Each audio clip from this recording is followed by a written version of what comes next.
It's Wednesday on Your View. Welcome to the show. I am Murayo Afolabi Brown. As always, I have the ladies with me.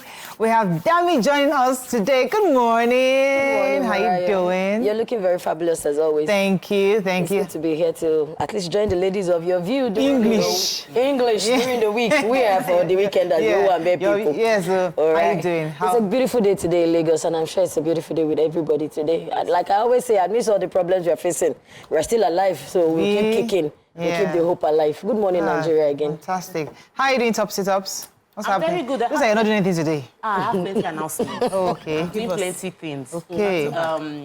So one is I have a mentorship program that I spoke about last year. It was something I've been working on, but I didn't talk about it again because I wanted to put all the structure in place. We unveiled it at the Game of Money conference. So it's a real estate mentorship and mastery program. It's a 1-year mentorship program.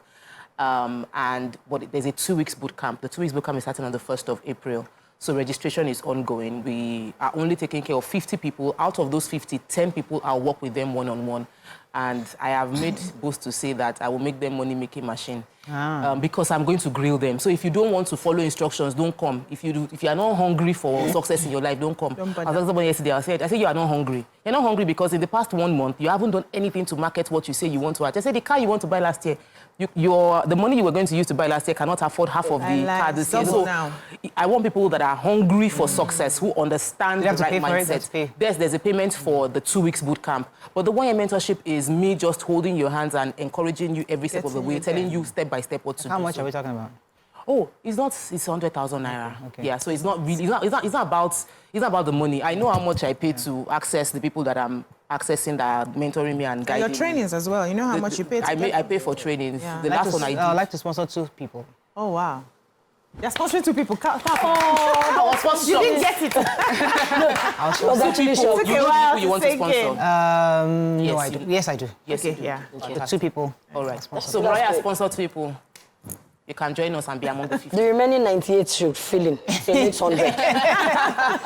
Obia Julu, you don't make up today? No. Oh, you're glowing. I'm into skincare now. I'm launching my face cream very soon. Glow face cream. To add to the collection of Body by BC products that I already have. So I've been testing it on my skin, and everywhere I go, it's glowing. I'm like, why do I have to cover this beauty with makeup today? Let's show the face the way it is. I hope you guys like it. Probably this is just face the camera, just chop it. We'll add Gloria to your name. Oh my God. Just put Gloria. Yeah, so yesterday I was home cooking all through.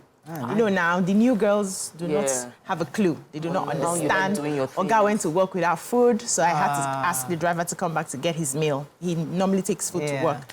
So I was cooking, I was sorting out my little girls' projects. We were working together yesterday. I was so tired. By 10 p.m. I was already knackered, you know, and I'm going to be doing this for a while now till the girls get used to. And he actually likes me doing the cooking, but it stresses me out. You know? I've paid my dues. I've paid my dues. And I was waking up at 4 a.m. to cook this food for you. Internet was not there to dash me money. So that was glowing. Thank you. That was what happened all through yesterday. How are you doing, Mariah? I'm doing very well, actually. You know, I'm just grateful to God. There's so many things happening, but you know, I'm waiting for it to materialize and cook and when the food is done. And when it's done, No, but I'm just grateful. God is just been faithful. So much is happening. I think I'm getting clarity on certain things. And you know, I don't like to rush into things. And people always put me under serious pressure. Do this. And I'm like, I hear everybody. Let me do it at my own time, on my own pace. So I'm grateful for the new season, and I'm thankful for so much going on. Let's go. You can still buy Mariah's book, Queen of Talk. Hey, talk here, my sister. Yeah, the book is still selling, I've not started selling again. I've been talking about it. Yeah, so I was supposed to do on Monday, but I had so much work. Tuesday, my PA kept reminding me, I just swamped.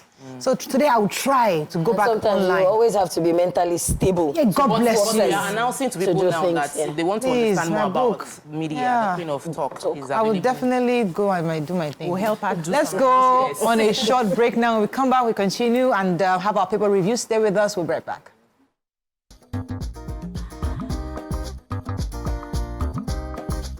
Stay tuned. Your View will be right back. Thanks for staying with us. We're going to start with the nation. Congrats to Tinubu, the visionary, Sanwo-Olu, the actualizer. In 2025, Ondo will understudy Sanwo-Olu, says Jimoh Ibrahim. Our economy not in distress, says Tinubu. 70,000 tractors needed to enhance food security. Binance exits Nigeria over Forex crisis. Which story are we starting with in the nation? Yes, so let's talk about the food security. It's been on the front burner for a while now. So the minister, Abubakar Kyari, had said that Nigeria needs at least 72,000 tractors for farmers to engage in mechanized farming and contribute massively to curbing the food inflation or food crisis in the country. And he said this at a sectoral debate organized by the House of Representatives in Abuja yesterday. He also said that only 5,000 tractors are currently in working condition at farmlands across the country, but that the ministry had signed an agreement with manufacturers for the supply of 2,000 additional tractors. It's going to be annually for the next 5 years.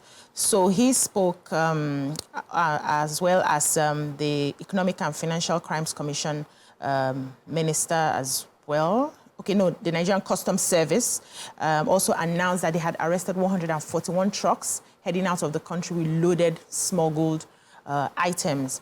And while they were making the presentation, he said the rising food crisis in the country was duly meant to smuggling. You see that a lot of people have been they've been getting people trying to smuggle our food out of the country. Flooding also included, COVID-19, insecurity, and the fact that the CBN tried to do the cash swap last year, which really affected most of the small-scale farmers. He said, but they have a long and medium short-term measures that will include funding wheat, rice, cassava production, and that will also help to alleviate what we're going through. And also, I think the president had given a directive that they should open all the storehouses and, distribute food very cheaply to Nigerians. By the end of the day, we'll see how we can sort out that issue. All right, so the National Assembly have decided to start an investigation towards the cryptocurrency and blockchain digital asset transactions in Nigeria. As many of you know, Binance recently left Nigeria after the $10 billion fine that was prescribed to them. According to the House of Representatives, it said it's to identify threats to national security and gaps in legislative framework, statutes, regulatory, and detriment of our country. The steps were taken recently, and furthermore, the House also said they will be investigating international money transfer operators in Nigeria, payment gateways, and platforms, cloud computing infrastructure, the entire value chain of the cryptocurrency within Nigeria. And if you remember, we have e-Naira, so they're also going to be investigating how that's doing on the global cryptocurrency platform. So it's important because there's so much illegalities within that space, and it's important that let me just take the story about Binance then, because Binance they have officially announced that they are stopping. They will stop providing any service to Nigerians in Naira. So this is starting from the 5th of March. Every Binance, any Nigerian Naira-denominated Binance balance must be withdrawn. It's already converted to USDT stablecoin, and that they are no longer doing any transaction in Naira, providing any support for Nigerians in Naira. So your transaction needs to be done. They said users have to withdraw their Naira deposit. They will stop supporting Naira for sports trading, peer-to-peer, auto-invest, and Binance Pay. All will no longer happen in Naira, and that is because of the fact that the Nigerian government clamped down on them, discovered some of the ways that their transaction was hurting the Nigerian economy, and why that they were I had some money in that thing. I forgot to. No, but you withdrew that time now. I just left it there. Left it there? Oh, wow. Yeah. Wow. It has gone. It has gone now. No, it's still there. It's just that they've converted it to USDT, so it's not available in Naira. You can only withdraw. We're going to be creating another business, because whenever we do stops one channel, another one opens up. Another loophole. So, but at least this is directly not in You have a story in Nation, or we move on? No, we'll move on. Move on to the Punch. Federal government intercepts 141 grain trucks. Drivers threaten strike over attacks. Nigeria's electricity fuel subsidies may gulp 7 trillion naira, says IMF. Army chief dismisses coup calls, demands good leadership. 767 manufacturers shut down in 2023, says MAN. Trial. Suspected killer of Ekiti monarch remanded. Reps grill ministers over port concession on Tuesday. Okay, which story have in Punch? I have a Nigerian army has said there's no desire to truncate Nigeria's democracy. And the chief of army staff, Lieutenant General Taoreed Lagbaja, on Tuesday restated that the commitment of the Nigerian army to defend the nation's democracy, addressing participants at the seminar on career planning and management organized by the Nigerian Army headquarters. And he said that he's charging the officers of the Nigerian Army to remain above board in the discharge of their professional duties. He also said that, permit me to seize this opportunity to reiterate that the armed forces of Nigeria, particularly in Nigerian army, has no resolution and has come to terms with the country's choice of democracy as preferred system of governance. He said this during the address to the officers. So I think that this is just to dispel the rumor. Most times when things happen like this or when we hear things like this, we are quick to ask the officers in charge or the people in charge, what are they saying? Because a lot of times Nigerians do not hear anything and they say they allege against the Nigerian Army or the Navy, and we're not hearing any, they won't come out to say it's not true. So this is a good one, at least to dispel the rumor out there that probably the military will take over, and we are not going the Malian way. No. Never. No. Okay, any other story in Punch? Punch. The trial, we've been following up the story of the suspected killers of Ekiti monarchs. They've been remanded and the trial is going to be starting. So the Ekiti Magistrates Court on Tuesday remanded a 25-year-old Baguda lady in the correctional facility for his alleged involvement in the killing of 2 traditional rulers within Ekiti State. The traditional rulers are Eleshun of Eshun Ekiti, Oba David Ogunshakin, and Olomojo of Imojo Ekiti, Oba Samuel Olushola. Of course, our heart still goes out to the entire family. They were killed along the road in Okeako, Irele. Hey. My mother is from Ekiti. I shouldn't be bastardizing. Shame on you, sis. January 29th. The police are prosecuting the case. The police prosecutor, Yomi Oshunolade says they've arraigned the suspect.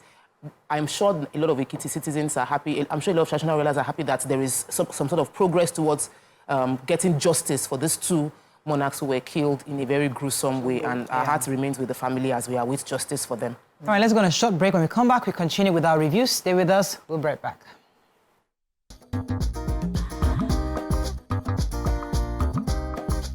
Stay tuned. Your View will be right back.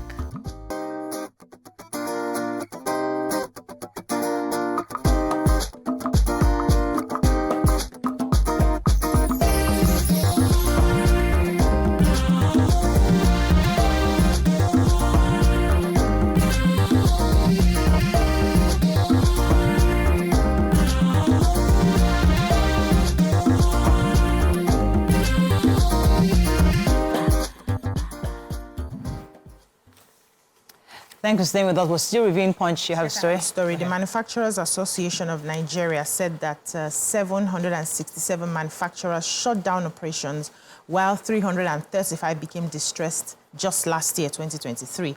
And this is as a result of the exchange rate, volatility, rising inflation, and other economic challenges that also worsened the investment climate.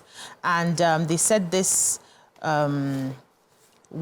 because I think the federal government introduced, the federal government introduced an expatriate employment levy, recently introduced, and the association is saying that this is just so unbelievable, that this levy runs contrary to President Bola Ahmed Tinubu's renewed hope that he's been clamoring for, and this would also bring about negative consequences on the manufacturing sector, and it cannot even be accommodated at this time.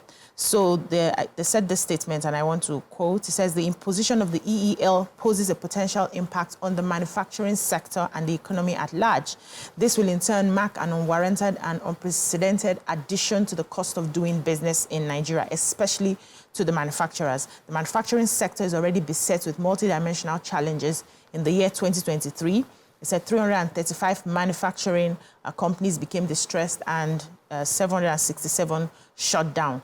And they said the capacity utilization in the sector has declined to 56% amid rising interest rates and scarcity of forex, which is needed to import raw materials and machinery. I actually had a meeting with my manufacturer yesterday, and it was scary. I just wanted to back out because the prices that had gotten to produce the next batch and the new product had increased by over 200%. So I was looking at myself and like, how do I now close this business that I'm just about to start? Imagine people who are not able to sustain their businesses closing up because they can no longer procure raw material. So I really do not understand the initiative or the idea behind this imposition of this levy. Can we calm down on some of these levies that are coming to manufacturers at the moment and see how probably our naira becomes a bit stronger before we can implement other IMF is warning us that they said that Nigeria may incur an expenditure of 7 trillion naira should the existing fuel pump price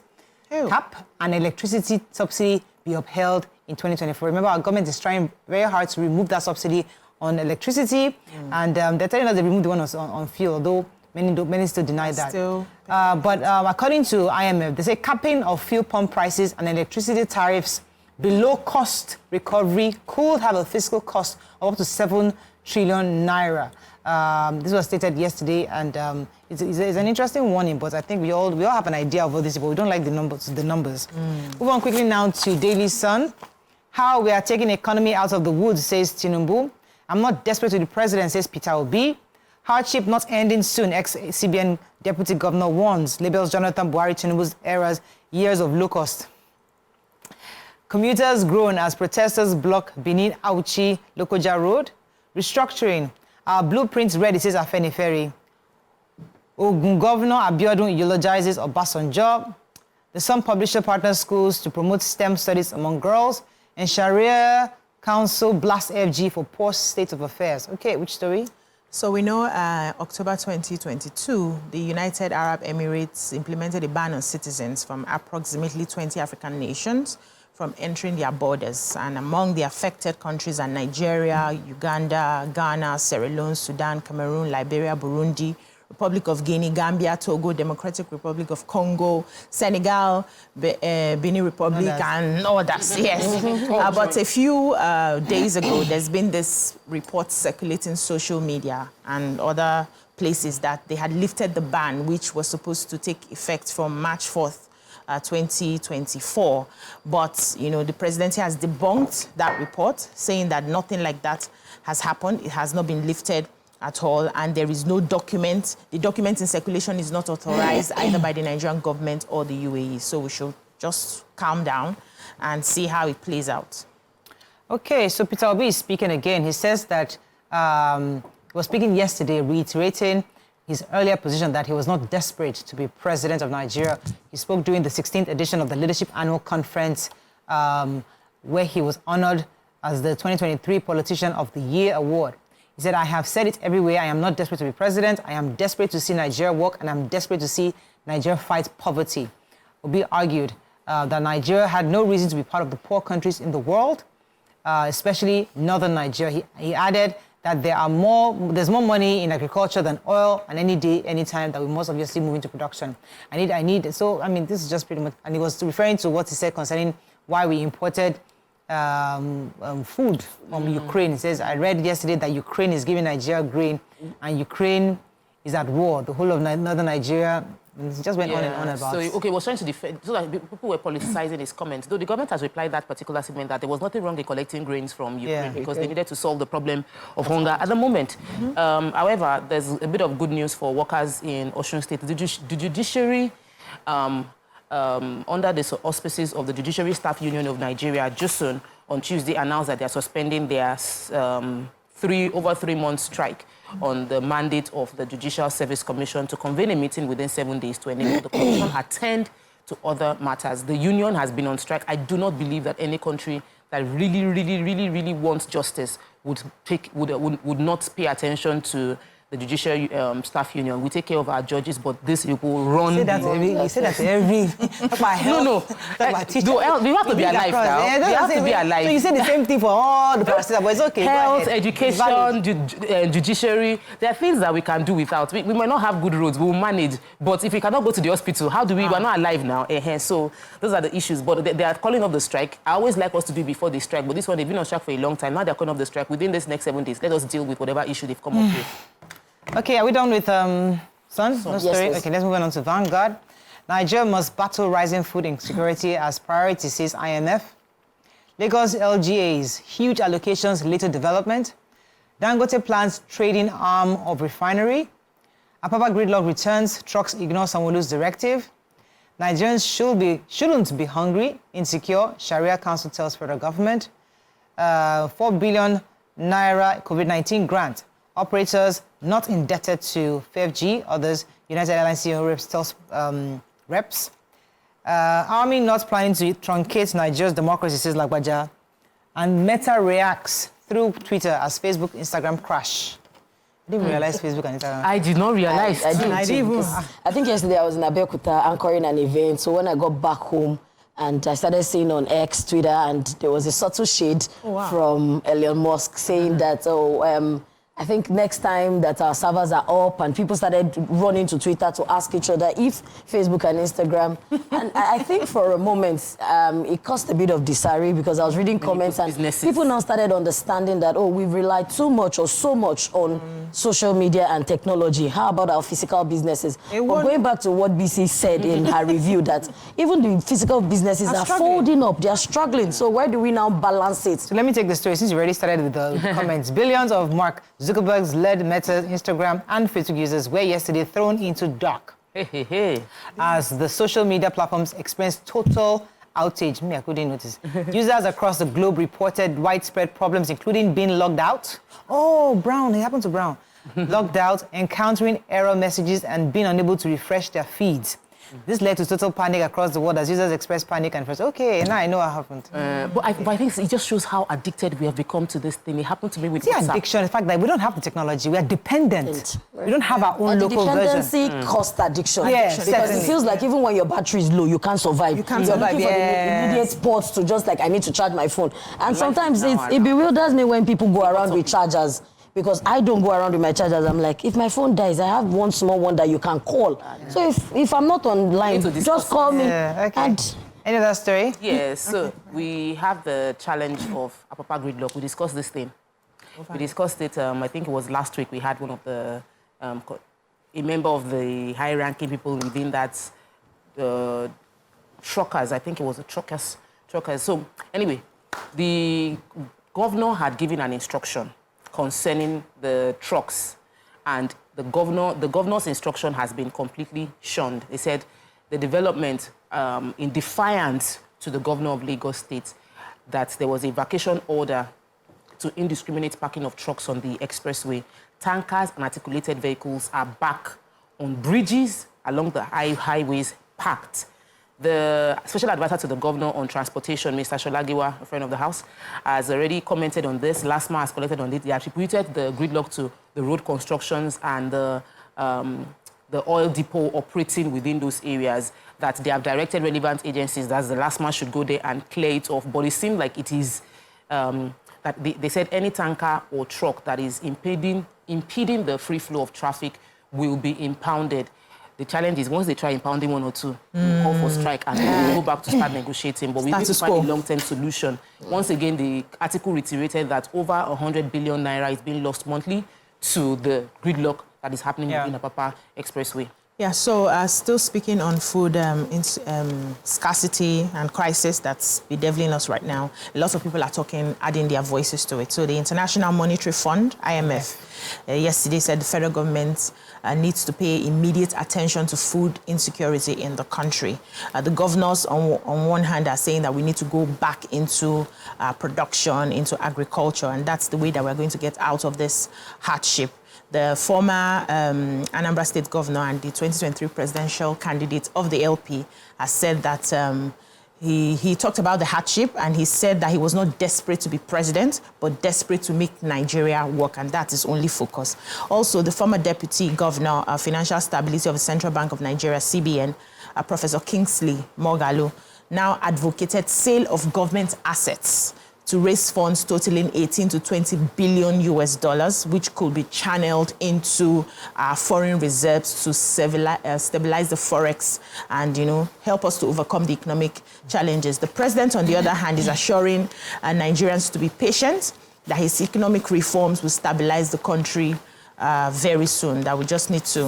Everybody has all the answers. Calm down. When we're outside the government, When you enter. Because if I sell our assets to foreigners, for example, we are still going to be able to complain that why are you selling our assets? And it's Nigeria, who can afford it within Nigeria? So there's so many angles. It looks so nice on paper. But once it's time to practicalize it, all the different things. The issue, yeah. But that's all we can take on Front Page Review this morning. When we come back, we move on to our hot topic of the day. Stay with us. We'll be right back.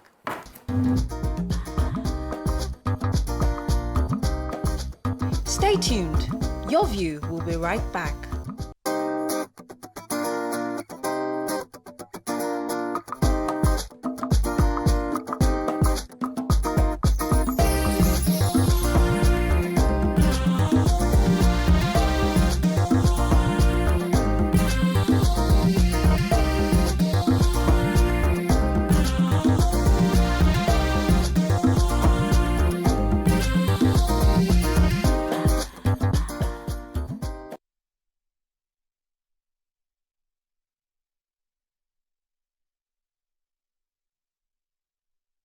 Speaking fluent Igbo with his grandmother. The boy, whose father is Igbo and mother is a foreigner, we believe she's probably Asian or so, was raised abroad. He was taught to speak Igbo, and a video of him speaking Igbo fluently with Owerri accent has earned him praises from viewers. However, this begs a question for us as Nigerians, because many of us don't speak our languages anymore, and our children don't even understand our languages. And we've tried to get people to reconnect with the foundation, with who we are and our heritage. So what are your thoughts on this? And how do you think the rest of us, especially those of us in Nigeria, can learn from this kids' home training to raise our children rights? Or what do you think? Because others have a perspective that if you're living abroad, you don't need your local language. What do you need your local language for? You don't plan to live in Nigeria anyway. What are your thoughts on this? You can call us on 081-0764-1679, 09024-163440. You can also tweet to us at TVC Connect using the hashtag YourViewTVC so we can read your tweets. I'd like to show you the clip of this video so you have an idea of what we're talking about.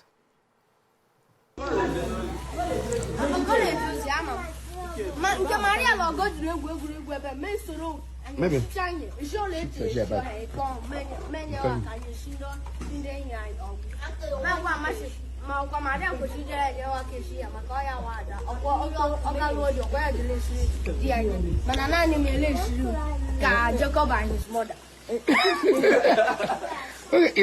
Like Jacob and his mother. Man, Maria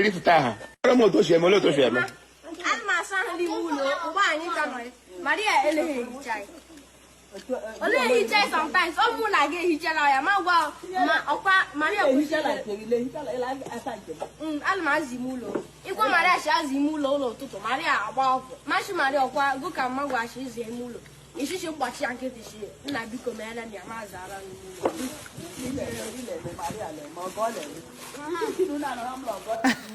I don't even know what to do. I should clap, I should scream. We should clap.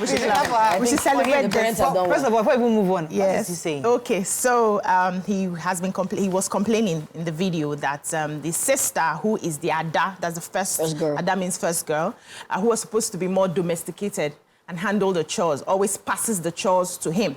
So when grandma asks them to clean the room or sweep the house, she will not stand up. She will allow him do it, so he has to do that. And he was now explaining that when she gets married, she's the one that's supposed to cook for her husband and clean the house, but she's not doing it now.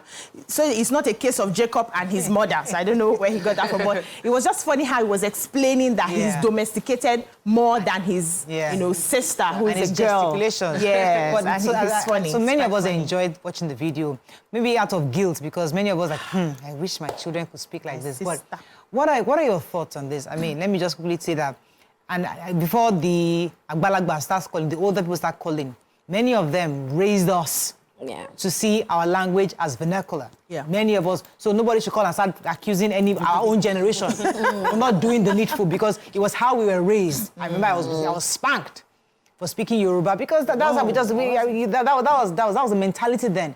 But now that we are older, we see better, we know better. We're trying to do things differently. But what are your thoughts? Let's start with the video. What are your thoughts on the video first? I think when I reached out to a friend of mine yesterday and we were actually discussing, it came up somewhere and he mentioned that it was not even the Anambra language, that it was the local dialect that, I think he said, I've forgotten now, but he mentioned that because he's Igbo, and sometimes when I come up with things like this, go to comment section, then call people who can actually give you a breakdown on it. But for me, I like the fact that I want to say thank you to my father. He didn't raise us with English. I remember my father's friend come to the house one day and he was speaking in English to us and we responded in Yoruba. It was my sister and I, my older sister and I.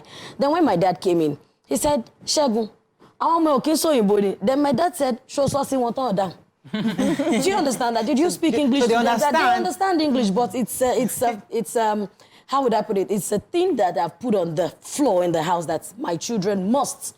Which I think that when I started my career as a broadcaster too, I started from the Yoruba genre. I started speaking Yoruba, and it's like people ask me like, did you study Yoruba in school? And in my way, I had Yoruba A1. I don't know how that happened. So sometimes, yes, it affects. It starts from even names, the names that we give our children. We're not even proud of the indigenous names we bear that carry so much meaning. Like you hear the Chibweze, Chikodi. When you're Igbo, you know these names and you understand the meaning. When you come to Yoruba, you hear the Oluwatayo, Adeshi, Oluwatife. You already understand. But these days, even now, the generations after us are quick to do the Jason. It's going to be Amanda. And I saw a skit, I think, from one of the popular influencers on TikTok, Instagram, and she said that, later in the next 10 years, you have like 100 people bearing Jason, and you go to your child's school, and you're like, please call me Jason. And Which like of the Jason? Which of the Jason? So it starts like that. So I think that we should go back to the roots. Some of our parents maybe didn't raise us like that. I was raised with Yoruba language. Fantastic. Like my mom would say, "To bag boy de arai, le boy de lomi." If you do not understand and that is language, so valid. You cannot understand somebody else's language. I didn't find that out until much later in life. That it was important for you to speak your own indigenous first. Yeah. I've shared this story several times. My husband said he did not start speaking English until GSS 1.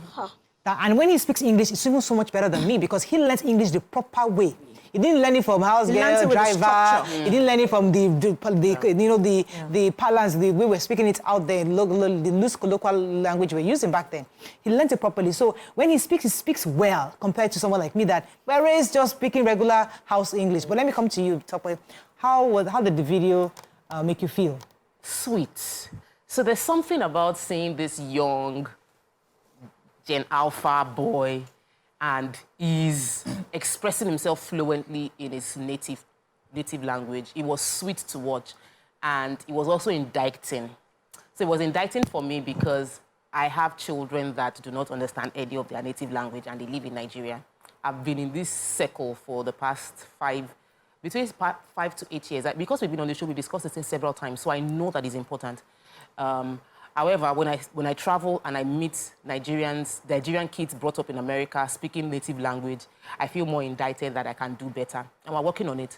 Why? Because it's important for children's identity. They're going to interact in a world where people will challenge who they are and they will call them out. But when it is ingrained in them and they understand their language, if you call me a bad name in English, I will call myself who I am in Yoruba because my grandmother and my mom, they have given me my identity. What if I mean Oriki? So let me tell you how powerful Oriki is. I'm having the chills because I remember my mom saying it. I was really insulted as a child that I was too tall. Then my mom would tell me that I am from where I am from Ijebu, Itadebo.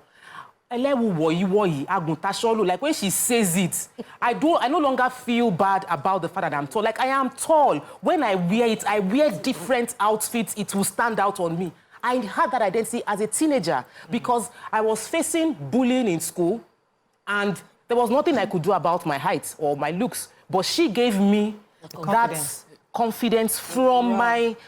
there's a word they used to call Oriki in English. I can't find it. But like... Those words gave me an identity, my apanagy. So those gave me my identity. And I think it is extremely important now because our children are interfacing with social media. They go on TikTok. They see somebody twerking. They don't have that body. Or they see somebody speaking something and they say it in a different way. And those things, the way they said it, because they live in an American accent, they go viral. So you are using Nigerian accent and you're wondering what's going on. So there are going to be many things that would attack them. Having a sense of identity and most importantly, their language helps with that. It also helps with correcting. When you want to say, there's There's no, it's not, to say it, you can say Magbaiti and they will get the message straight up. Let me come to you, BC. What are your thoughts? When I saw the video yesterday, it just reminded me, last year when we were coming back from France, we were in the plane with this Nigerian Igbo guy, and his wife was white. And the kids, mixed breed, were all speaking the local language, and the wife was speaking the local language with the children. So I had to go and congratulate him, and I was telling my Oga, say, see your mate. See your mate to see what's happening. You know, it made me feel guilty. It made me feel guilty because I believed I could have done better. I was raised in my local language. I speak my local language fluently. I speak the Central Igbo fluently. Like, that's the local, because I am Asaba, right? Our local dialect is different from the Central Igbo, but I speak both. I can move in between both fluently. And I would say I married too early. We didn't have this kind of sense when we were married. I would have just structured it in such a way that I would be speaking to my children, because I felt that because I don't speak the same language with my husband, it would be difficult. He's fluent. He was born in Lagos, so he's fluent in Yoruba. And I know that when my mom comes to visit and my husband and my mom are chatting, I feel out of place. Like, you teach me this thing so I can speak to my mom, you know. So I think we are all finding our way back to our roots. What the colonialists did was to take us out of our identity and, you know, brandished their own as superior. And at the time we were being raised, we're seeing everything white, everything English, as superior than ours. And that's why we call our own vernacular. You're not allowed to say it in the classroom, in secondary school at the time. But now the world is changing, where people are beginning to ask the right questions. Who am I? Where did I come from? What's my genealogy? What's my history? We're all going back there. And it's something that we'll do in collaboration. See how excited we were now, seeing somebody speak our local language. A few years back, it will not be like this. You tell him to, please just shh. Don't say it outside. But it's changing now, and we need to embrace it. You know, interestingly, I mean, over the weekend, I mean, in my own house, my first child understands Yoruba. Now, unfortunately, the problem is identity. So she understands the language, but she pretends not to. You know, because she still feels that, then my friends don't know that I understand. But she understands it very clearly. Wow. Now, I'm now trying to get the other ones to also, those ones, their language is like zero to them. They don't have a clue. But I'm trying hard to get them. But interestingly, last weekend, while we were watching Anikulako, I called everybody. I said, you know, from today, I want everyone to start calling me Iyami. Don't call me Mommy anymore. Mommy, okay. And all the other kids were excited, but the first one's like, no, I'm not calling you that because I can't be calling you that outside. And I'm thinking, you are going to be calling me that outside. And since then, since Saturday to now, she has not called me. She will tell me that one. She will call me, you know, because it's embarrassing. Yeah. And that's why we need to fix that. We need to fix the way we have flipped it such that what is ours is embarrassing. What is ours is not something we're proud to say outside.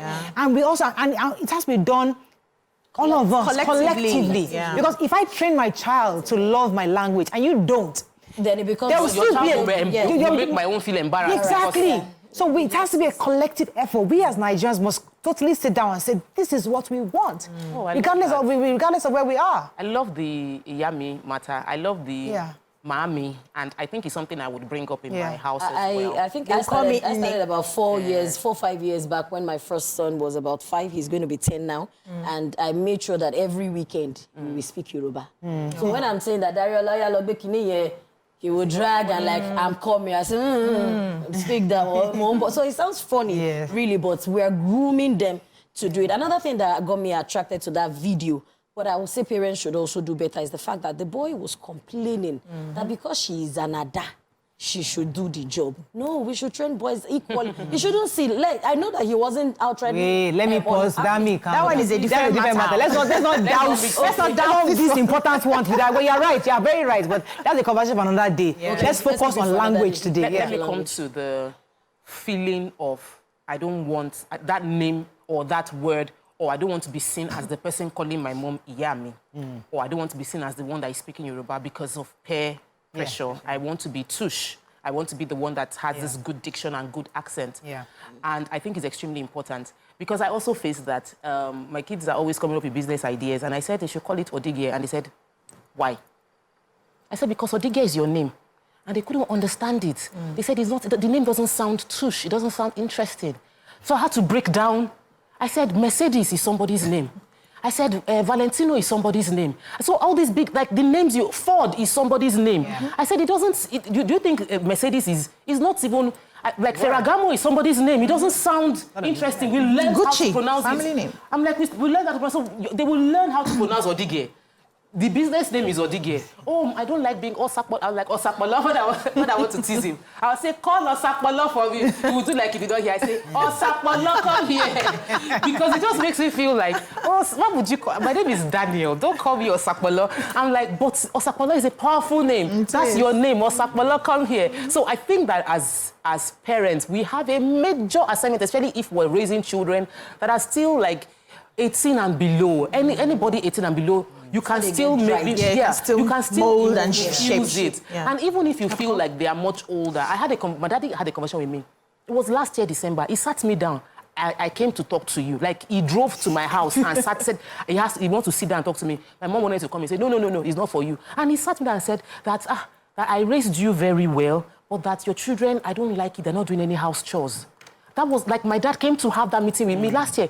And I'm an adult. But he is my parent. So even grandparents can bring in their influence to say, see, my daughter, my son, what you are doing, this is not good. Why don't you train? So let everybody take ownership. Act we know better than them. All of us. I took responsibility. We did. Not you, but many of us. All of us argue with them. Mommy, no, it's not like that. We don't do that anymore. Let's go on a short break. When we come back, we continue this conversation. Stay with us. We'll be right back.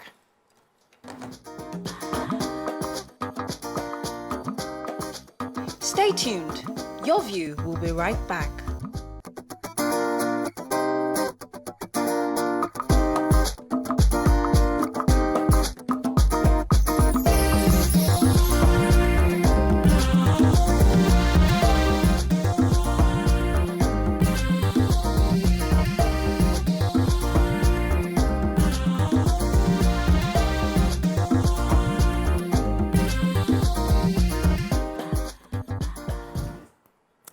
Thanks for staying with us. I have a caller holding, Mr. Tunji from Abuja. Thanks for calling. You're live.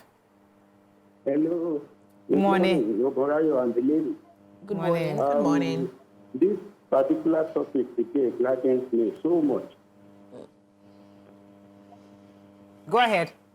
This is just because, although it is late, it can never be too late when it comes to your language and your culture. You see, this particular idea of not only speaking our languages, doing everything, including education in our language, has been tried out in a research by the late Professor Basapo at the University of Ife, who took selected children from primary 1 to primary 6 using Yoruba language. And they turned out very, very well. That also informed me carrying out a similar research in Lagos in 1987 in the University of Lagos for my first degree. You see, when you speak your language and carry out instructions or instruct them in your language, they tend to understand whatever you are teaching them much more easily than when you speak any foreign language. Unfortunately, like so many of people said out there, we have abandoned what is ours. Just as Baba Lolar Olarwaju also said, in one of his poems, we need to go back to our languages. It is only when you raise your children in your languages that you can raise morally upright children. Right. Unlike what we have in the society today. I hope this can be encouraged a bit more. Thank you very much, Mr. Bakari. Most parents. Thank you. Thank you. Yeah, so you're going to something. I remember when I was picking names for my children, a guy allowed me, said, oh, yeah, pick whatever name you want. In fact, I had the names for the children during NYSC, the 3 names. Then later on, I added 1. Because I was like, okay, the last one will now be Kene Chuku. My kids are still asking me, when is Kene coming? We're still planning that this Kene will come from heaven. Everybody has been waiting for Kene sin. So, and I insisted on local names because my parents didn't give me any English name. I am Obiajulu or Labisi Ubo. And I was known as Olabisi growing up because that was the name my mom was calling me, and then my father took it up, right? And when I write my name outside, people are like, any English name? I'm like, no, I don't have any English name. But the pressure got to me when I was modeling, and then we needed to just touch up the name a bit. And that's where the BC came in. It would have just been that Olabisi the way it is. And I was having a conversation with my daughter a few months back. I was like, why don't we have English names? I said, no, because you're not an English person. This is your identity. I said, Mommy, can I change any of the names? I said, no, please, because your names carry your destiny. And I broke it down with numerology for her. We did the calculations. I showed her, see, this is the meaning of this number, this is the meaning of this number, this is the meaning of, this is what your destiny is saying about this name, and you see that it's powerful. You must hold on to your name and your identity. So we need to start having some of these conversations with our young ones. When we are practicing speaking the language and being in our culture, we should also tell them the benefits of sticking to our culture and sticking to the names that we give to them. So we had a lot of friends in the university who changed their local names to English names because of pressure. They wanted to sound tush and everything. They didn't allow me, and I'm happy for it. And I've publicly indicted my husband 1 trillion times because he and I'll continue to indict him forever and ever because all my children have English names. And I remember because I have exposure. I have lived abroad, and when you go abroad, you appreciate yours a bit more because when you see other cultures, you realize that, okay, this is who I am. So I came home, and of course, I met my husband, who just believes that he just believed that he had his own thinking. So all my children have English names, and I kept telling him, I don't want my child to have an English name, but he insisted. His father said, where is the Yoruba name? The father insisted this is the Yoruba name. He said, no problem, that will be number 2, but that English one must be number 1. We all, my mother fought it. His father fought it. Everybody around us fought it. My husband insisted, wait, no, his children are having these names. And now he has realized it. Because in recent conversations, when we're trying to promote our language, it's like, Mura, you are very right. You know, I wasn't thinking, because my mentality then was very backward. Yeah. So we're getting information. So now that we are having information, hopefully people can learn from our mistakes. And listen, it's more important for us to project what is ours, because that gives us identity. Identity is such an important aspect of growth and development of any nation. I think, like BC said, it also affected me, not because I have English name. My parents didn't give any of us English name, but I grew up with a name that my grandmother gave me, which was Ibishomi. And I remember asking my mom then that what was the meaning. It means that you have many parents. At that time when I was born, there were aunties, uncles. There were too many people around to carry the baby. So transcending into primary school, I discovered that people didn't know how to pronounce it. So it was Ibisom, and they were bastardizing the name. Which and that should have been their problem, not yours. Their problem. So when I got into secondary school, I said, no, I'm using Damlola. At a point, my dad maintained calling me Bishomi, but I wouldn't answer. I will hear, but I won't answer. So I made sure that they all came out of that. Societal pressure that caused that. Cost that for me because of the name. So it was for me. Now I'm regretting it. Yeah. That I would have just been able to stand in a room and say, Bishomi Banire. And everybody will turn around. And now we have like 3 or 4 Damlola Banires that we know each other, that we're family. So it's not like which one. Yeah. You'd have stood out. I would have stood out. Let me take this call from Yakub. Thanks for calling, Yakub. You're live. Yeah, good morning. Morning. And good morning, everyone. Good morning. Morning. Yeah, first and foremost, I'm proud of the parents of this boy. They did a great job. In fact, it is enjoyment on all of us that we always say, don't speak vernacular in this house. We thought it's a good thing. But today, it has been come to our notice now that our dialect is more important than any other language. And then the Nigerian government, I'm very sure that some of the officials are listening to this program this morning. You know why? If someone wants to sit and write exam today, especially white, they will say math and English is very, very important. And we forget our dialect.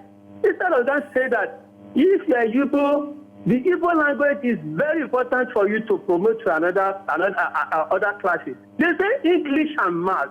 Where the English and math come from? The Yoruba should be there. Even you can add it to that 2 subjects. That Yoruba, English, and math is very, very important. If you don't get 3 out of this, the 3 out of the 3, you are not going anywhere. You will see that our children will drastically change to their dialect. But I was saying that, Borayo, how can you be see that? You see, the important thing is this.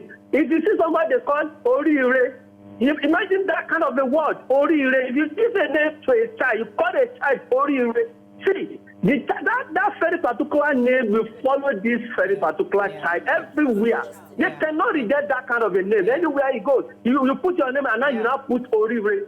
So I'm proud of parents of this boy this morning. I'm proud of them. Thank you.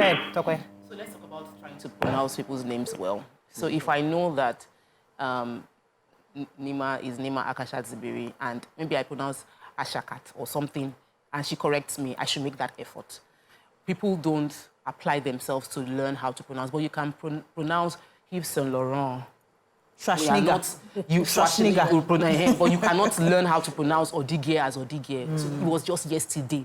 My son was like, I don't get it. I don't know where they get W from. The name does not have W, but every time they call me Odigwe, I don't know why they are putting W in my name. And I have complained about it, but they still, even the teachers, they're just like, Odigwe. I'm like, let's make the effort to pronounce people's names right, because it also helps in, it shows you respect and you respect the person they are calling. You can't see me and then you are calling me a different name. It means you disrespect me. Let me take this message from Engineer Ajibola Tijani, PhD. Let me say it. He said, Dear Murayo, if you want to enslave an individual, you can take away the identity, which is the language. This is the cruelty from slavery. However, we ought to have corrected this ages ago, because every language is vernacular in their immediate environment. We deprived many people of furthering their education and indirectly deprived our nation of people who could have contributed their own quota to rebuilding our nation. Guess what? The National Policy on Education has our mother tongue as the language of instruction in elementary school, but we don't implement it. Imagine that. It says, if you talk to a man, now this is Nelson Mandela is quoting, if you talk to a man in a language he understands, that goes to his head. If you talk to him in his own language, that goes to his heart. Now, that's Nelson Mandela. I was saying recently, I think it was Minister of Women Affairs, Uju Kennedy, Dr. Uju Kennedy, was saying something that women, I can't remember, to talk to women to do something, keeping quiet. You know, and she was saying it went viral because people now criticized her and judged her. And I said, could it be a language problem? Because there's a way you're communicating, you're thinking in Igbo, you're thinking in Yoruba, you're trying to advise your sister that, listen, you don't want problem in your home. Just keep quiet. There's a way you say it. But when you you're not translating in your head. You're saying it, you're advising them, you're trying to make them understand it. But when you now rewrite that in English, it has a totally different meaning, and it makes it look as if you're saying women are subjected to that other. So the point is, language is our identity. And if she had said that in Igbo, it might have meant something totally different. It goes back to also one of the reasons why Your View Pidgin was created. Because the reason why we created that show specifically was because we realized that as a people, we are not communicating to certain groups of people. They are not getting it. They are speaking every day, this baby grandma, they want to remove subsidy, and they want to bring in this, Binance is leaving the country. They don't get it. All they know is that Nigeria is bad. But if you can simplify it in a language that they understand, maybe they have an understanding. Even if it is social issues, marriage, slapping your husband, slapping your wife, slapping your children, these things, break it down. I know it's not good to beat your children anymore. This is how I break it down in Pidgin, where they get it. Then we can begin to fix society and solve social issues. That's actually communication. So you know, in other countries like China and other, what do they call those countries? Those Middle East, Asian countries. Their modus operandi is that you must learn the language first before anything. And they teach in their local language. And they have textbooks in their local language. They break down the mathematics and everything in their local language. And so when their people are ingeniously creating, they are creating from a place of understanding the problems and the solutions that accompany it. I've been to some African countries and I realized that most of them speak their local language and English. If there's no sentence that they make without infusing their local language, there's no, you know, the Pidgin we speak here actually gave us a way out, right? So we now, a lot of us now diverted to the Pidgin instead of getting the local language and then English. And their English comes out very clean and clear because they have because some of our local languages have very good sounds that also enhance the English language. And so for us to understand better, which is why I'm coming to the last caller, that the government also needs to do something. We need to agree and sit at a table to say, let's have some languages that will be standard for people to learn the mathematics, the sciences in those local languages so that it will give us a broader and better understanding. Take Bashiru from Abule Egba. Thanks for calling. You're live. Hello. Good morning. Hello, good morning. Good morning. Go ahead, please. So, the problem we are having about language is that we believe that if anybody is speaking local language, that person has no a kind of look down on the person. The classroom, if we start speaking in vernacular, these are the problems we started from the school. So the teachers and the government has a lot, even down the house, the parents don't speak Yoruba, it's a Yoruba man, but speak Yoruba. I refuse to allow us to move this to government. I know on this table, everybody, they let every small thing happen. If there's no water in your house, it's government. If there's no air in your room, it's government. If there's a mosquito on your wall, it's government. I agree with you, and I know if YK is here, YK says government did everything. But there's some times that we, as people, must take responsibility. We, Morayo, all of us, are responsible for raising our children to speak our languages. Government can choose not to teach my language in their school because they're considering different factors. That there's an Igbo child there, there's an Edo child there, so they're considering different factors. That's government's business. But in my own house, in my four walls, I must take that conscious effort to speak my language to my children. Yeah, but they can also help us. Oh, they can, but I'm just saying that in this case, yes, so we are the primary. Choose first. Yes, that we are the primary. In this case, we are government. Yes. Because your own father leave our families to say, oh, I'm becoming a rep, I'm becoming an House of Assembly member. It's still us. Yeah. So your father chose to raise you. He made it mandatory. You speak fluent, good English. He made it mandatory. You speak fluent pidgin. You speak fluent. Come on. He says that's your language. Possibility. But there's a missing incentive why I believe some of our parents didn't enforce this, right? At the time they grew up, they still had their own identity.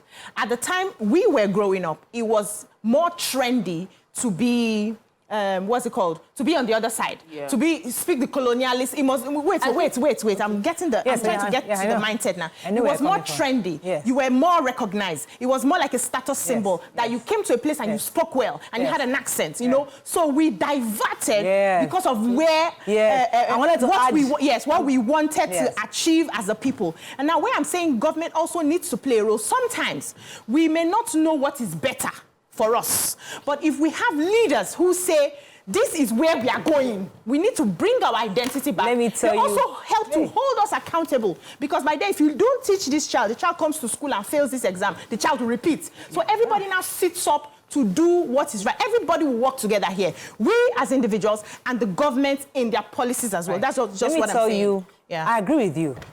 But I remember also growing up, where all this nonsense came from.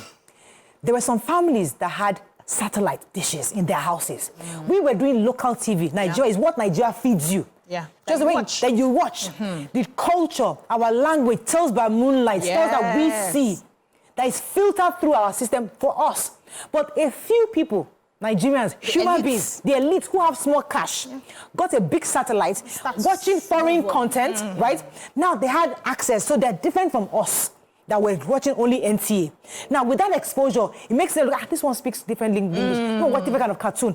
Gradually, then there's pressure. Somebody now mistakenly goes to a different country. So, there's a cable station called DSTV MultiChoice. And let me bring them to Nigeria. Oh, there's a market in Nigeria. They now bring the whole station to Nigeria. Guess what? Those of us that have small cash, we now subscribe. Guess what? We're exposing our children to a lifestyle we don't have access to. So we are developing the mind faster than what it should have been. So we are also as equally guilty. But everybody's guilty. I think on that part, some of our parents, the way we talk about what's that word called, courage, and we talk about enacting.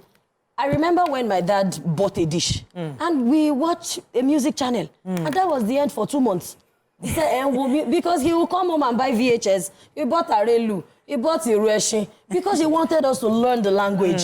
So sometimes even most of our parents were actually not so strong-footed to have been dissuaded. Because my father said, I'm using my money to subscribe on this satellite dish. Then you people are now watching music. Music. No, 2 months he banned us. From there we went back. They did not teach us. So I think if it's that, what's it called? Is that If you know better, you do better. Let me take Bumi. Thanks for calling, Bumi. You're live. Good morning. Good morning. Good morning. Yeah, 3 things. One, this thing that we are saying this morning is intentional. We have to be intentional parents as well, which is very important. I remember the time my children were getting to GSS class, my husband just said, no more English in this house. We have to be speaking our local language. And my son was so annoyed. He said, I don't know how to speak. My husband said, just speak. And by the time he's trying to speak, he's speaking at, sorry, I'm so sorry. He was speaking at this, he's talking in Igbo language. He was talking like, my husband said, what way? Just say. That is one. Then 2, I have a niece, when she was traveling to Canada about 3 years ago, she told me, she said, Auntie, please, I need one Yoruba book from JSS 1 to JSS 3 because our children were about 3 years old. She said, I cannot get there and they will not understand that language. And you know, up to now, she's been there now for the past 5-6 years and she's teaching them. She even speaks to them, even in Yoruba.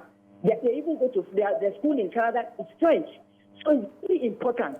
And then the names we give our children, I don't know, maybe is this pride or whatever that people want to be naming all these things. Your name, what is your name? Janet, what's your name? The name of my children are so important to me and my husband that we determine that is the name we want to give them. My first child is Enijioluwa. You know the name of Enijioluwa? My second child is Oluwa Nefishe. My third is Ben Luwawi. That is the Yoruba. I will make them to understand that those names were given to us by God, and you must, even when you're outside the country, you must be able to be proud of that name. So that one is also very important. I can tell you, I have not gotten a grandchild. I already have a Yoruba name, and I'm going to give my grandchild. So that one, we have to be intentional about. Thank you very much, Bumi. Thank you. Go ahead. I think that is also important that aside from just giving name and giving language, we help them understand why we're doing what we're doing. Because we have people that would then relocate at some point to diaspora and can choose to change their name. You can't hold them back. Yeah. Many Nigerians changed their name based on religion. They went from Ishubiyi to Oluwabiyi, and that was because they now got a meaning to why their name does not suit them anymore. Similarly, somebody can say, my name is no longer whatever it is. I'm now in America. I am changing my name to Bob or whatever, or TB. By the time they're adults now, they can make their decisions. Yeah. So I'm saying that as parents, we should also don't just explain the reason for doing what we're doing, because a lot of times we just say, this is it. The children of nowadays, you need to explain to them why you're doing what you're doing. Also, I think that we're being so harsh on parents that did not give their children native name or teach their children their language so far. Let's be kind. Why? When you wake up is your morning. You have woken up now. Let's start taking specific steps to help build your children's identity from this moment. Another thing I learned from the parenting course I took is the fact that we also must teach our children our stories. Share the stories of their fathers. Your father was a king, your great-grandfather was the Oba of this. Share your culture, their history, because sometimes when they go to different countries, they learn about histories and they're unable to share theirs because all they know is what they're taught in school. Yeah. But you have some indigenous stories that were told to you, were passed down, that you refuse to tell your children. It gives them identity, it gives them a sense of purpose. I think this table today is for my father. Because I remember when you say, oh, we are from Ofin. We came from Ofin to Agarawu. My own father came from Agarawu to the Banire Street in Ojuelegba. Uncle Muyi's father went from Agarawu to Mushin. Then this Banire went from there. So, but sometimes it was boring to us. Yeah. My dad in most cases, my dad should not see you idle. It's a time for story. But now, speaking about this, I appreciate it because when people say, oh, somebody had told me before that, oh, there's a Banire in Abeokuta. I say, no, all of us are from Lagos Island. Because that confidence had been instilled in me that it's just like you say you find Banire in Sokoto, Kilo Shembe. What's he doing there? So everybody's from one source. So how do you get... So I think that my great-grandfather, there were 2 brothers. One turned his name to Agbaje. And so the other one came to Lagos, and they're actually brothers. So everybody Agbaje, like, related. But many of them don't know. I mean, I hope my family will not come in. But that's the reality. These are stories that we are told. Let me take a caller, Eniola, I believe. You're live, Eniola. Good morning. Good morning. Well, this issue is a very tactical issue that we need to really go deep about it. The government has their own style. The implementing most are the ones that need to do a great job. Just like my name, Eniola. Some people call Eni. When you call Eni, I won't answer you. I will never answer you. You have to call that Eniola before I will answer you. So you see, when you wake up in the morning, Ekaro, it goes a long way. I love what Damilola said, that our father instilled that language into them. I love it. So let's do the same to instill into our children so that the generation to come will have the same. Exactly. Thank you very much, Janela. I'll come to you in a second because I also have to remind our viewers, you know, many people have tried to. Your View is a show that is very dear to my heart. And it's because the reason why the show was created is because it's a purposeful show. People have tried to do different things and different ways. And yes, they get their numbers, they get their viewers, but this show would always be sustained because the foundation of it is true and is real. The reason why we have different ladies from different backgrounds is to bring the richness in our experiences. You have a Hausa person, I'm bringing in there's a new Amaka is coming as Igbo, we're having someone from the corner, we have Mariam who is Middle Belt, we have you, we have Obiajulu, we have Nima, the idea really was to bring different women from different experiences and backgrounds, where all the knowledge, all your stories, all your identity, bring it to this table and express your thoughts and views based on what's going on. And that's why the show is rich. And that's the beauty of originality. It's originality. So and that's what people don't understand what they see in the show. But why do you just like the show? It's because you're getting different. We're not those speaking accents and trying to be all foreign trained, trying to speak a certain way. We don't have that time. We don't talk over people's heads. We are Nigerians. And we are communicating to Nigerians. So that's why I get really passionate because it's the core of what the show is about. Feel the passion. I can feel the passion. Well done. So I remember, back to our topic, years ago when my son was in primary school and they asked them where they came from. And my son said he came from Alakoko. And the teacher called me and said, where are you people from? I said, we're from Delta State. He said, your son does not know where he's from. He's telling us he came from Alakoko. When they quizzed him, he said, Oshodi. Hey! How did he get there? Oh, yeah. So I had to, when they came home, I now took it upon myself to start explaining. But I think I've not still done a very good job. And I love the conversation we're having here. Once I get home today, I'm going to make some things. Yes, they're all going home. Make some things mandatory in the house. And I know that my son, because I've tried it sometime before, my son was revolting back to back.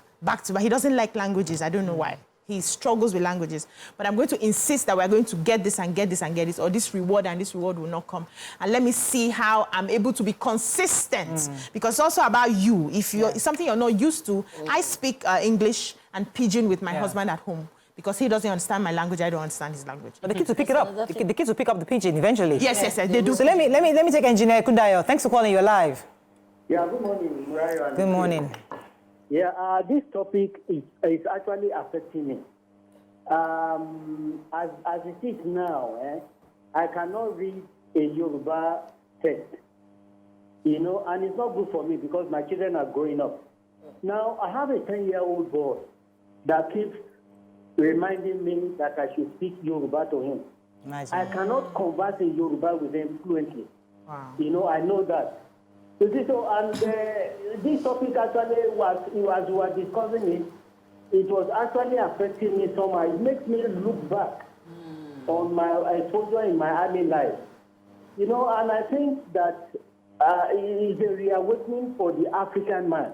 Yeah. Some years ago, Fela released a record. He said that he was trying to say that you cannot express yourself in English.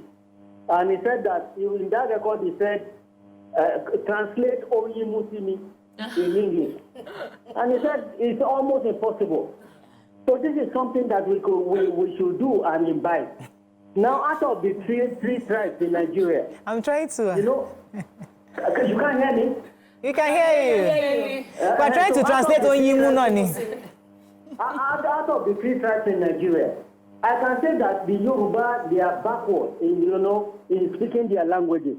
If you meet two Igbo people speaking, conversing somehow, they will speak their. Thank you, Engineer Dugan. Let me stay on what the Engineer Dugan say, because when you go abroad, there's I don't want to generalize, but there's a possibility that the Igbo family are likely to retain their language compared to the Yoruba families.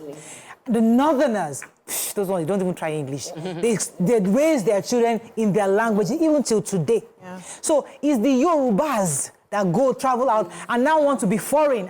From my own experiences, I might be wrong. Exposed. So they totally refuse to assimilate the culture. Of where they reside. Yes, we've assimilated culture very, very easily.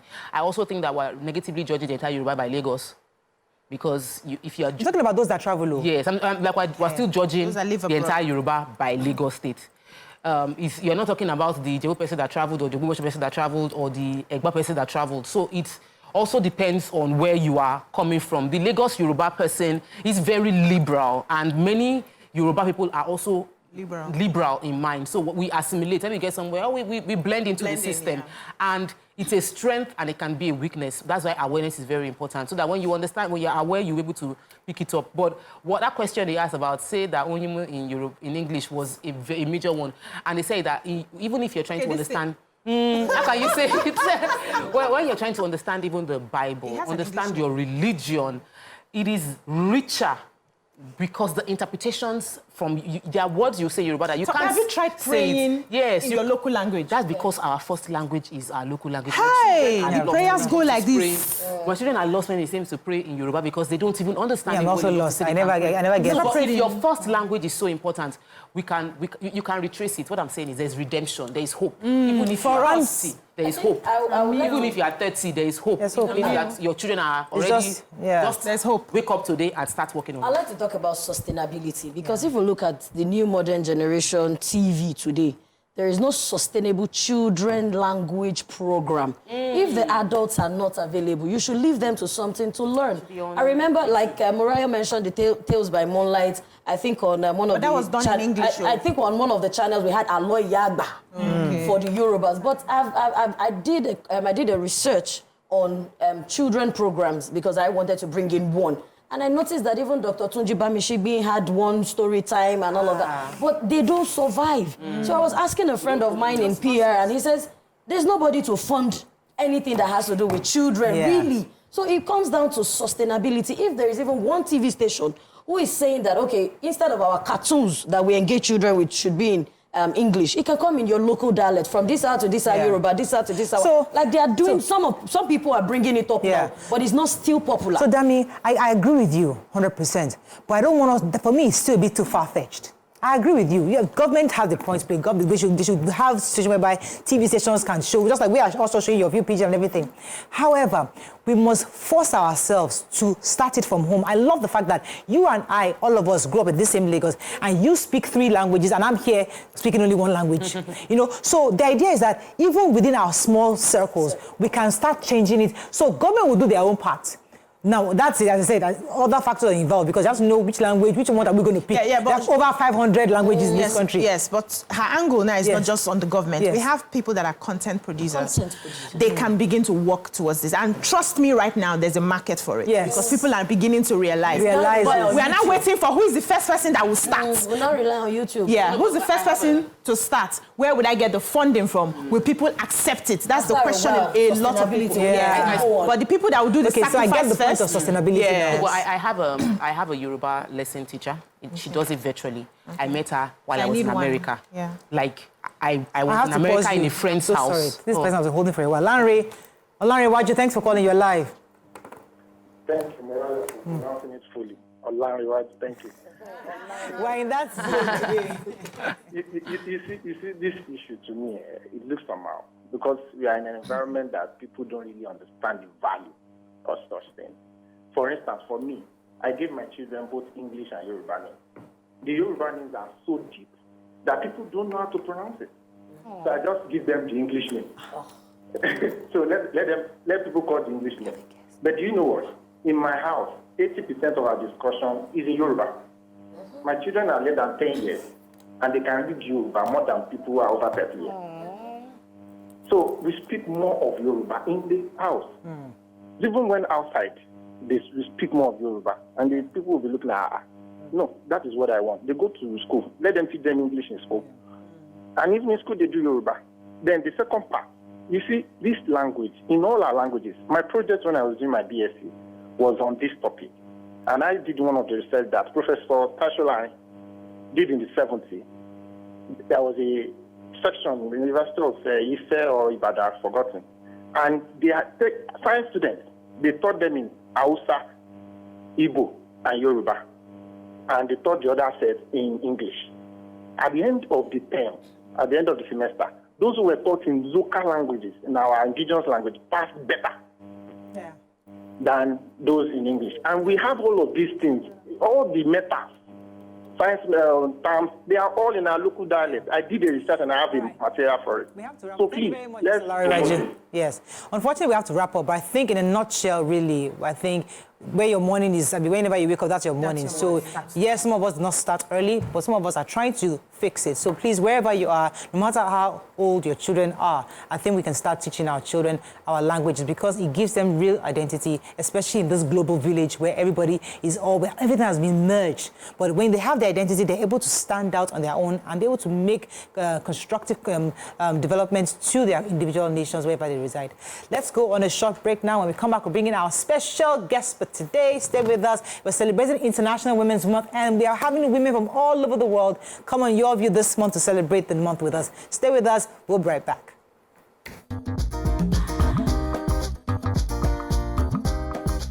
Stay tuned. Your View will be right back.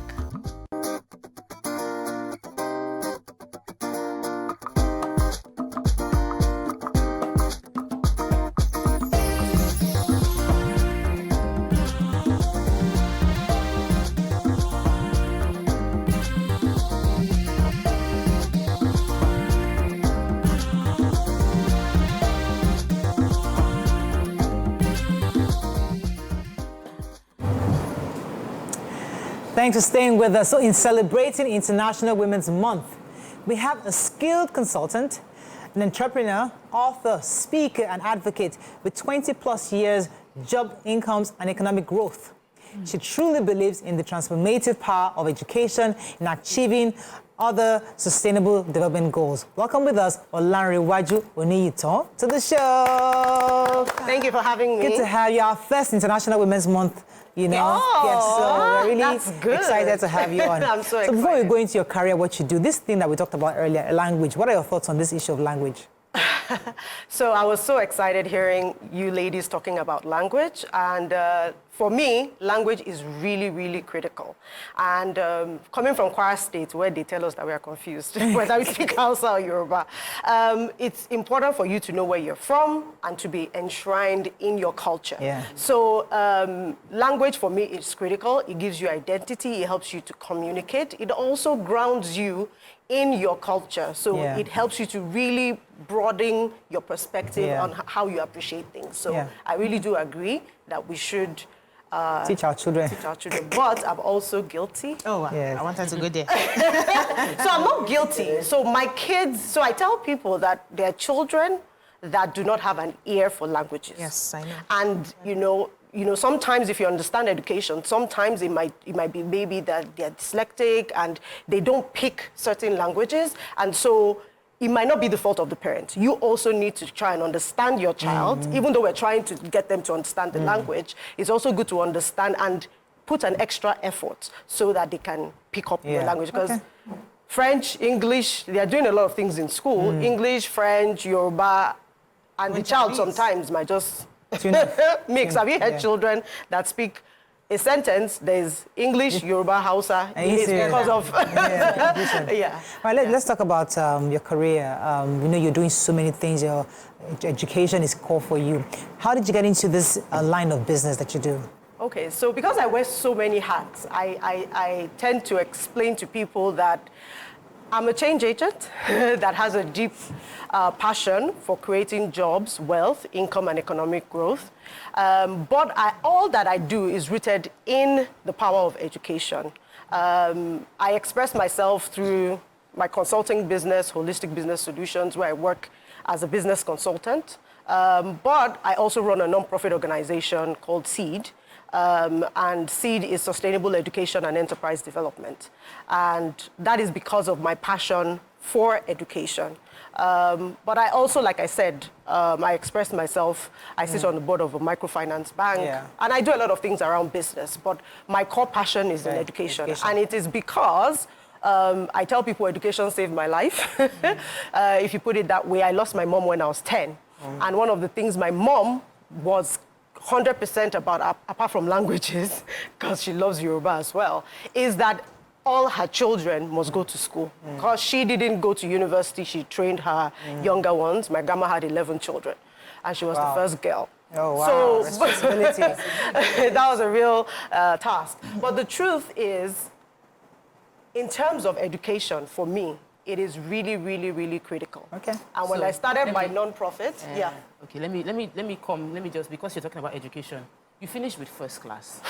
As in, I know it. The ones that we look at with as in, because they read first class, then you now went to do your postgraduate, finish with distinction.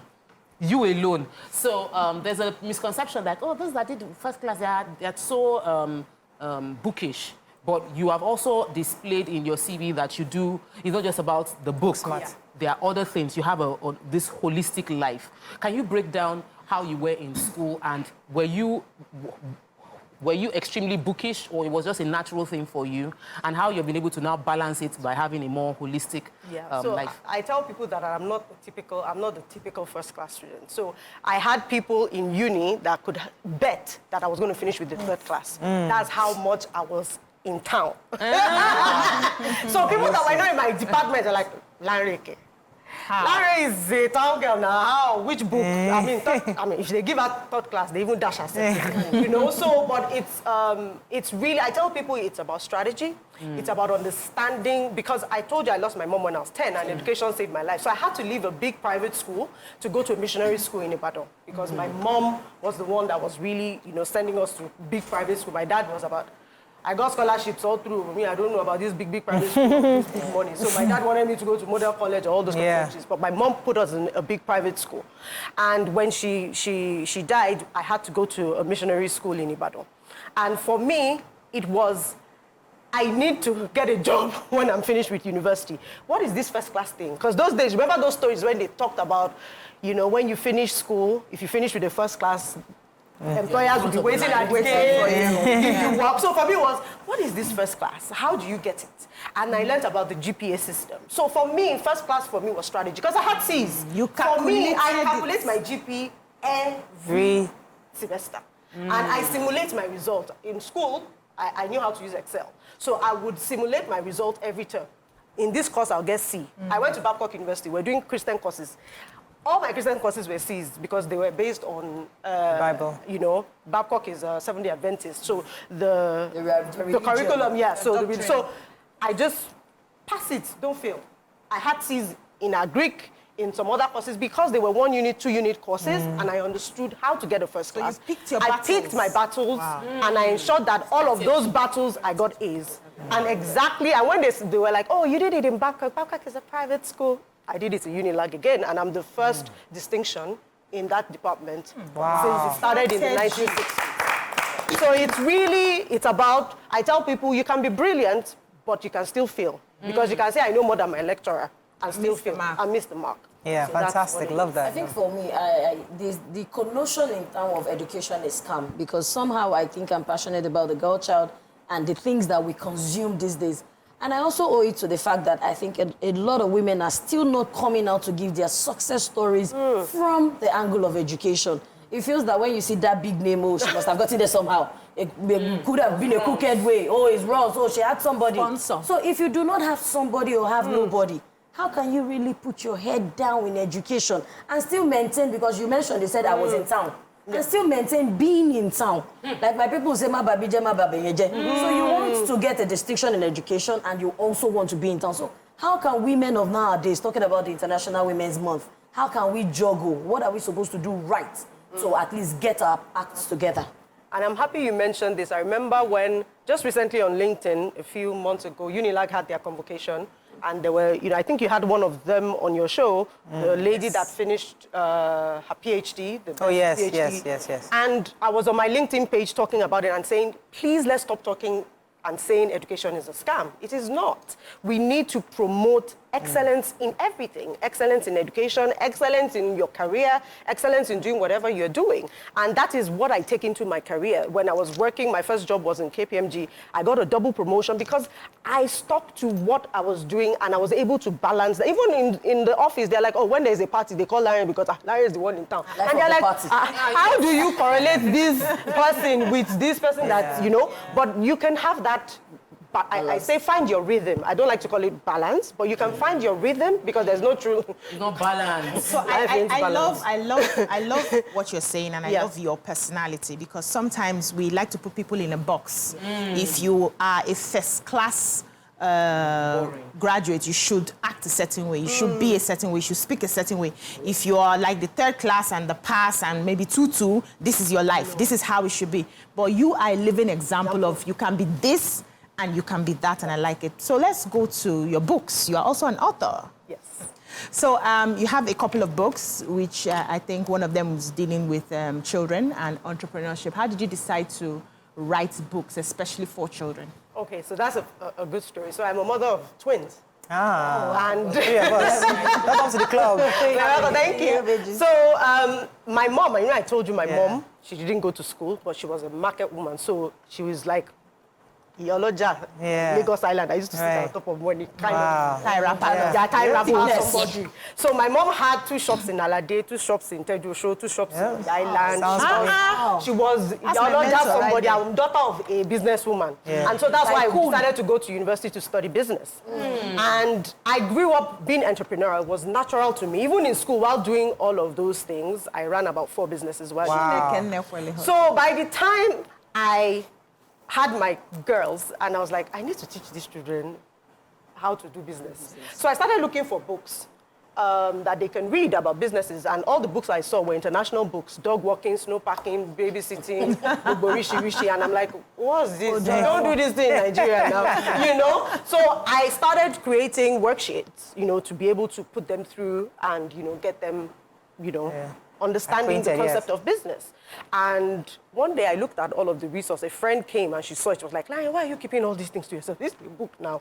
And I decided that, okay, you know what? Let's put this into a book and then share this with others. And that's how Minipreneur was born. And my kids started their business at age 7. Wow.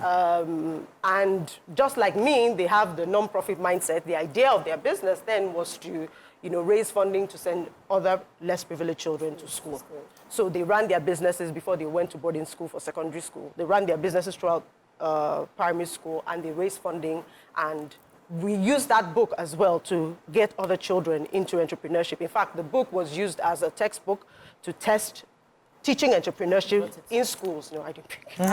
To teach, children in schools about entrepreneurship. So we turned it into a mini curriculum that you can even use in the classroom. Tell us about Seed. How did you come about Seed, and what exactly is the objective and purpose of Seed? Seed is very, very dear to me, right? So when I started my firm, so I resigned from KPMG in 2007, I started my own firm. I wanted to find something to do to give back, so we started CSR. And of course, I told you I'm passionate about education. Education saved my life. And I started trying to work, typically when you want to do CSR, is public school you want to go to. I want to help the less privileged. And then one year, UK Aid, which is now FCDO from the UK, they did a study, and they invited some of us as consultants to show us schools in Lagos that served children from low-income backgrounds, but they were private schools. And a lot of us know them. They are like all these schools you see all these small children going. What is house? What is living room? The sheer number we didn't know. So in Lagos State, we have about 1,700 public schools. But we have about 20,000 private schools. Now, out of these 20,000, only about 5,000 are registered with the ministry. The remaining, about 15,000, are these low-fee private schools that pay as low as 15 naira per day. And these schools serve almost 70% of the low-income population in Lagos. And I was like, what is going on here? And I was like, no, this is a lie. Until they took me on a field trip. I mean, Igbo man. Somebody's in my own state. Came to show me. Oh, what was happening? Schools in my own, I mean, I was crying. I mean, everybody on that trip was like, what's going on? We were all, and I was like, is it this bad? Like every place. And when people were like, oh no, they're only in certain places, every single local government in Lagos State has these schools. And as SEED, we work with about 715 of those schools in Lagos, and I see it every single day. But the challenge we have is a challenge of ideology. So because they are private, nobody helps. So SEED was born to be able to support the low-fee private schools that serve children from low-income households. Fantastic. I've always actually advocated for that because I've worked with the Ministry of Education and I saw this data and I realized that those guys need help because they say it's about private schools, but they're private schools, but they're low income, so they need a lot of support. So tell us a bit of the success stories you've done with these schools. What have you done? Because they have issues with teachers. Even regulation is a problem because you can go to those kind of schools and their toilets are bad because nobody's checking them. So what are some of your success stories? I'm so excited. I know that you understand me based on the angle you've come in. So as SEED, we provide a holistic solution. And we work with these schools to be able to improve their quality. So what we say is that when you say a school is not of good quality, the school owner has no clue what you're talking about. Quality to a lot of people is, oh, they have building, they have toilets. They have So one of the first things SEED did was to dimension the word quality into 86 indicators. So we have a tool called the SEED Quality Assessment Tool that helps the school. So it's like you know when you do a personality test, and like you're a flag or you're whatever. We created that tool in a way that a school assesses themselves. We use the traffic light system where they know that, oh, on this indicator I'm red, on this indicator I'm green. And they're able to understand how to move because the idea is, I'm bad, so what? How do I change my situation? And so that's how we're working with the schools to ensure that they are able to understand the concept of quality.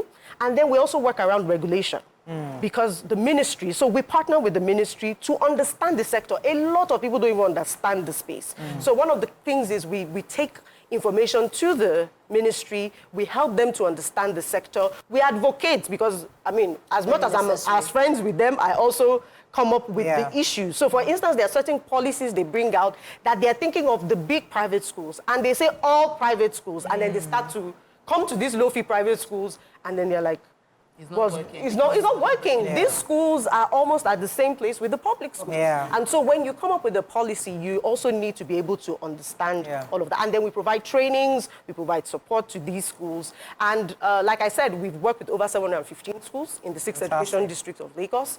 We've helped some of our schools to eventually get approved by Lagos State government. We work on access to finance. We've partnered with LSCTF, with about 7 financial institutions to support the schools because a lot of the indicators, some they can do by themselves, some they can do with the money they have, but there's some indicators that they need access to finance. Just read. So I feel that, I feel like I should dig into this education work, but you are also a plant mom.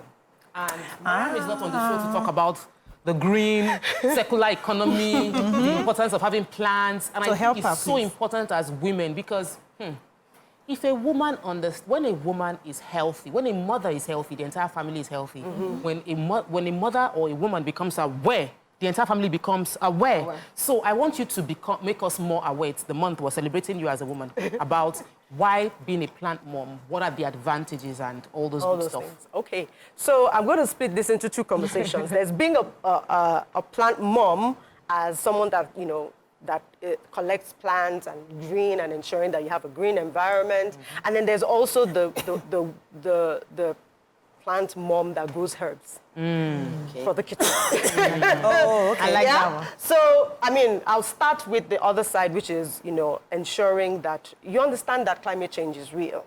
I wasn't 100% a plant person until COVID. So this whole plant thing started in 2020 for me. And even though my husband is a plant person, he loves trees, he cannot go into any space, whether rented, he would take permission to plant a tree.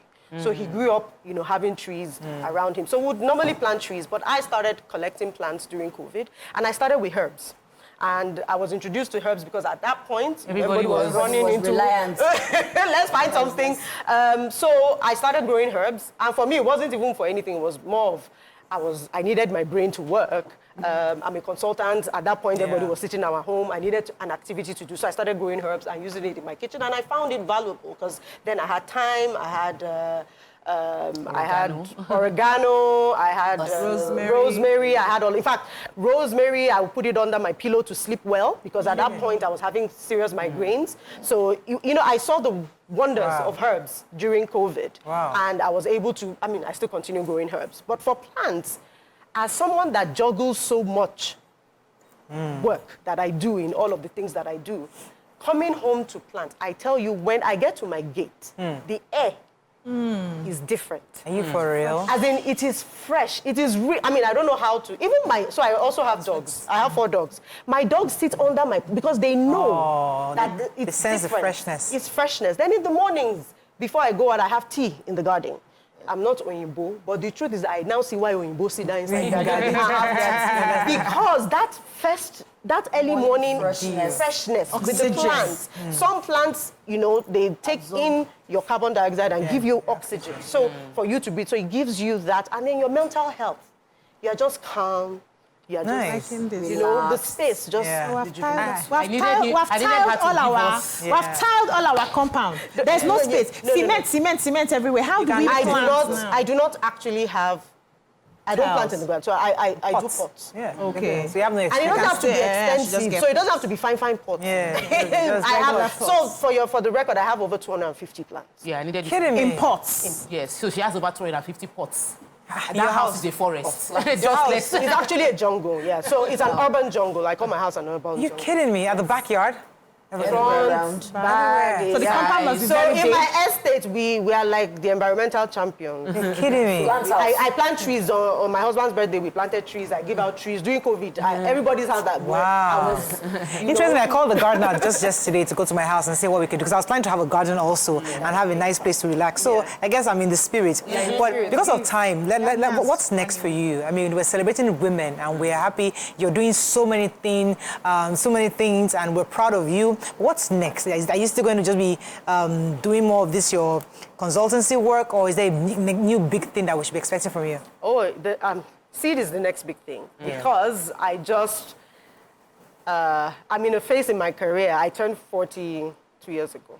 And my 40s decade has been dedicated to focusing on education. It's my time to give back. And for me, what I see is by the time I'm 50, I want to have impacted over 20,000 schools and 1 million children. That's the goal. That's the North Star till I'm 50. And if I achieve it before 50, then maybe something else. What's your typical day like?